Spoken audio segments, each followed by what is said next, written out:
Okay, start. um, Gumamit po ako ng Verilog HDL. So, ito po siya mahanap. And ito. Verilog HDL file. And ito na po yun. Vending machine. So, module vending machine.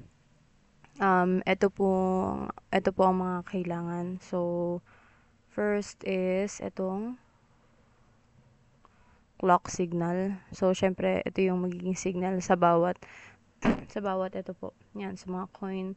Bale, ito po yung input. So, input clock signal.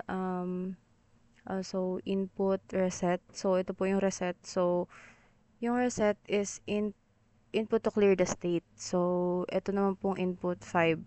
Input na coin 5, coin 10, and coin 20. So, yan.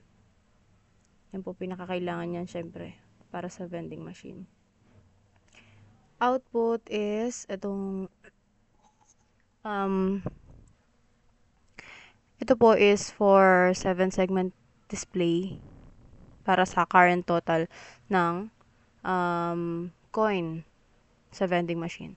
So, ito rin po ay output naman po ng, syempre, output din siya sa vending machine ng LED.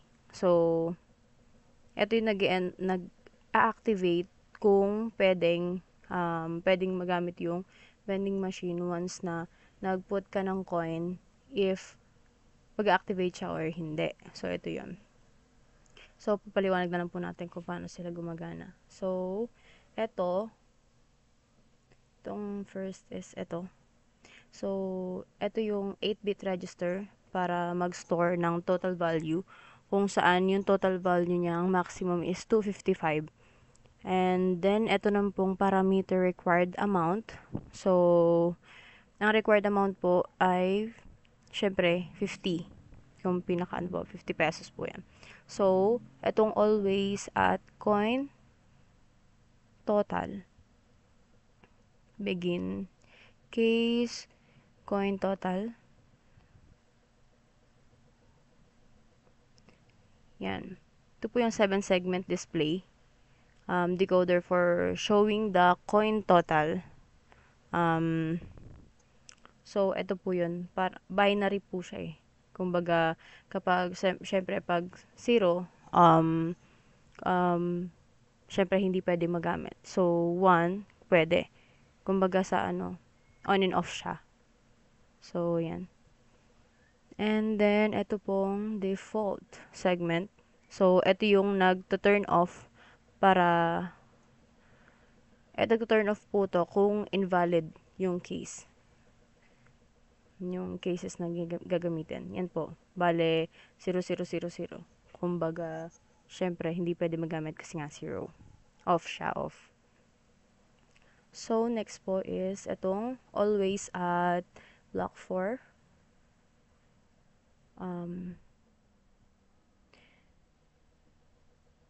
Yan. Always at post edge clock or post edge reset. Begin.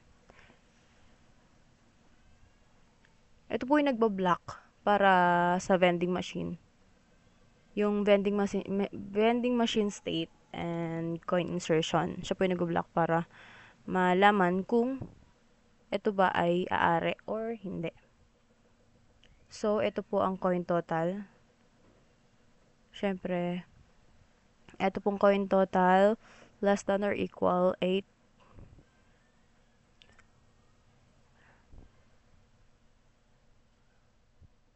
Siya po yung nagre-reset ng nagre-reset ng coin total to 0 kapag nag-reset. Sorry. Kapag nag-activate yung reset, so bale, ang reset, syempre, back to 0 siya. So, kapag activate yung reset, is babalik siya sa 0. So, itong vend LED, syempre, ito yung nagto-turn off. Ito yung kanina, yung vending machine na LED. Ito yung nagpapakita kung pwedeng magamit o hindi.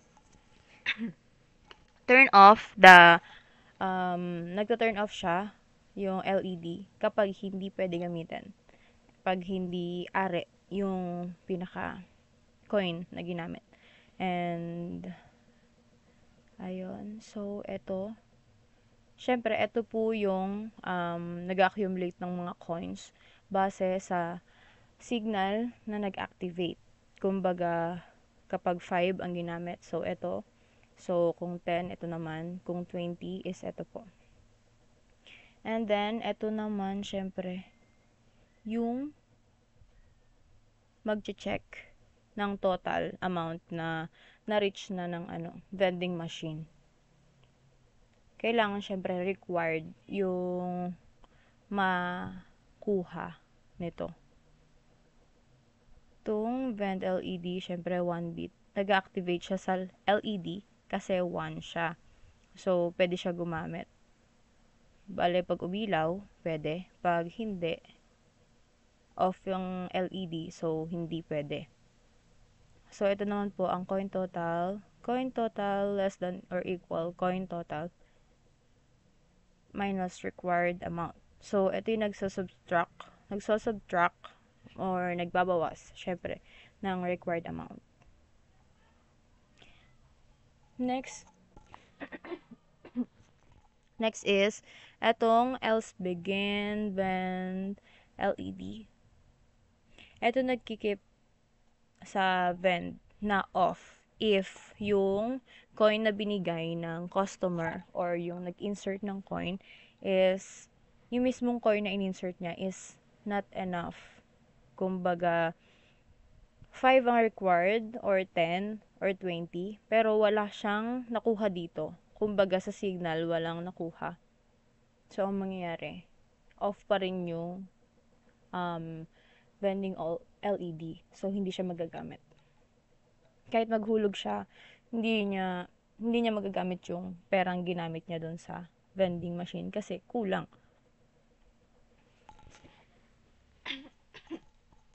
So, let's try na i-random. Syempre, end module na siya.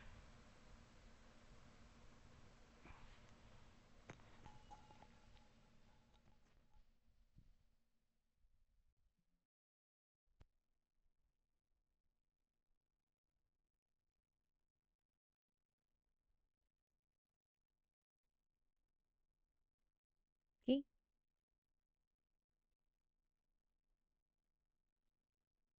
Okay, okay naman. Bilang analysis is wala namang error. And filter syempre yung message. So, yan. Syempre, warning lang naman siya. Hindi naman siya error. So, pwede. So, yan lang. Thank you.